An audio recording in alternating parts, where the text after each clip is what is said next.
Normally the Waikato River's just a little bit quieter than this. The weather's beautiful, we've got a great crowd in. It's the 2009 Hamilton City Bridge to Bridge Waterski Classic.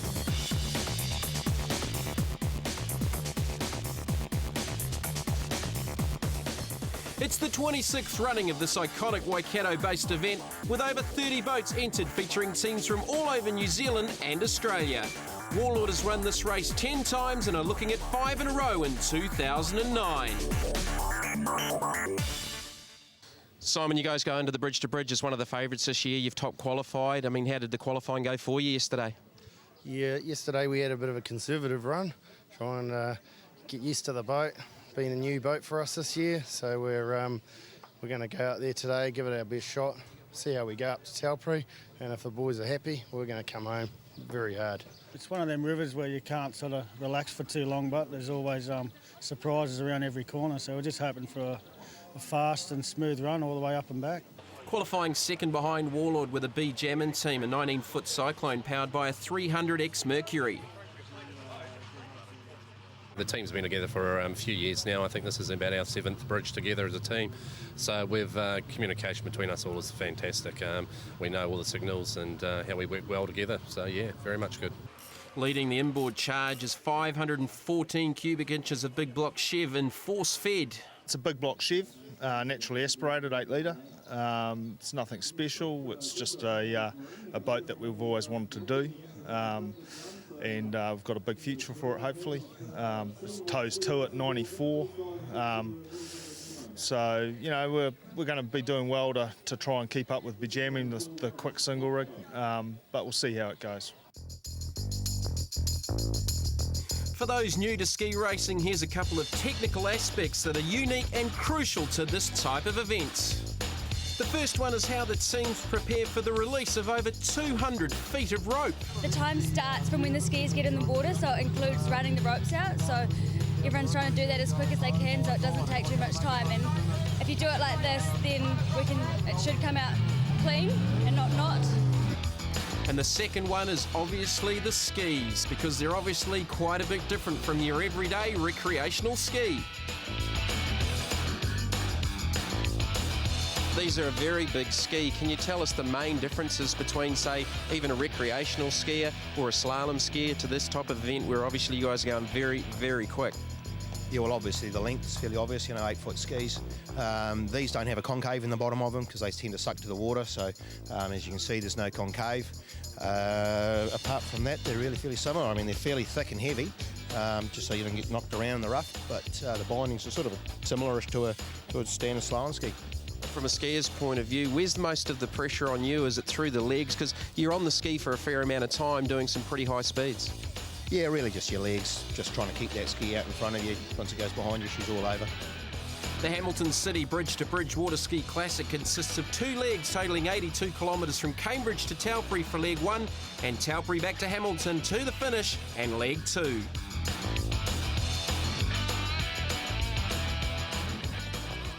So the first boat is on the water and it is WARLORD. Joining me in the commentary, ski racer and one of the event organisers, Brad Dutton. And Brad, explain to us how the seeding is from qualifying, why WARLORD is the first boat on the water. Yeah, WARLORD was our time trial winner yesterday in the Hamilton to Ngauawahia return sprint, and that gave them top seeding for today. So WARLORD, Simon Morrison, Mitch Norman and the 2 skiers, Neil Ricks and Kevin VAHTRIK. Very experienced combination. And these guys have won this event 10 times. Yeah, the boat has won the race 10 times. New crew, new boat owner this year, but very, very good boat. So this is B-Jammin getting in the water. Now, the most crucial part of ski racing is getting up out of the water, because if they do miss the start, that's basically game over. Especially for this race, Cambridge is a very tricky place to start, and very important to get your start and getting away cleanly along the course. On board with B-Jammin, driven by Stacey Mello, observed by Phil Eden, Rick Powell and Mark Priestley are the 2 skiers. So we've got 4 on each of the boats. Obviously the driver's driving. What is the observer doing, helping out the skiers? The observer's basically the link, the eyes for the driver behind, keeping an eye on boats and traffic coming up behind them, but also looking after the skiers, taking their signals, encouraging them, and just generally being the link There's the big block inboard, force-fed Nick DeMay, Paul Skipper, and the two skiers, Paul Mitchell and Chris Holman. Listen to this thing.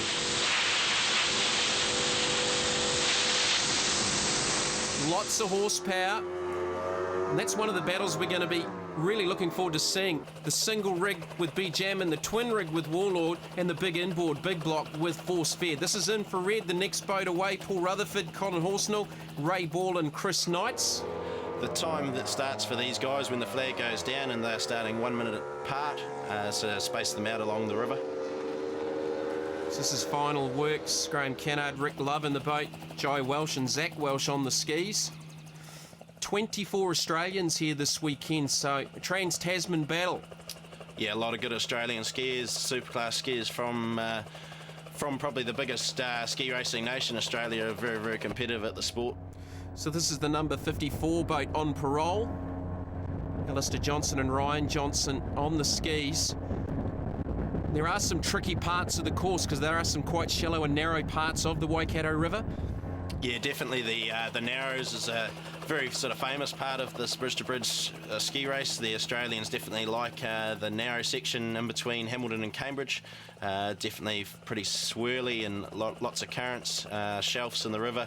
So it makes it pretty interesting when you're on the ski going at speed. This is Big Bird running in the mock class. Also cross-entered in F2, and there are so many different classes across the range for the bridge-to-bridge as well. So back to Cambridge for the race start. Now this is the top qualifying ladies team, Hobbit Racing. Oh, and problems off the start there. That's going to be crucial. Yeah, looks like Christy Sloan has missed a start there. Unfortunate for that team. It's going to put them way down the list in terms of their time. So what possibly has happened there with that? Yeah, a little bit of miscommunication between the team there. On board with Warlord. It's fantastic twin rig. Wow, that's a big moment there. What's happened to Warlord? That must have been uncomfortable for the skiers. In fact, they've got bigger problems. They've stopped out on the course. Looks like their races run all over for Team Warlord. Coming down the river through the Narrows, and it was all going good, and we're setting up for Grantham Street, and looks like we've had electrical problems. So we're going to have to sort that out and come back next year. Well, that is big news for the race favourites. There's Hobbit Racing getting back up. And how much time really would that have cost the leading ladies team? I reckon probably 3 or 4 minutes they'll be down, but a very quick boat and a very competitive team in that ladies class. So the overall race on has now fallen to the likes of B-Jammin and Force Fed.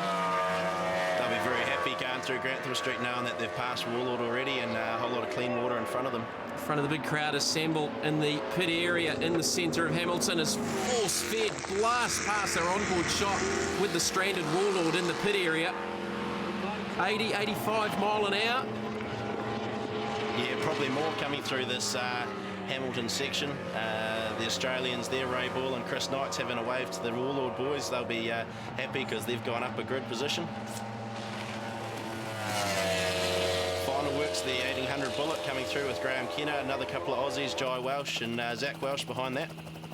As we go back up top with the helicopter shots on parole, you can see how long these ropes are. Why do they run the rope so long?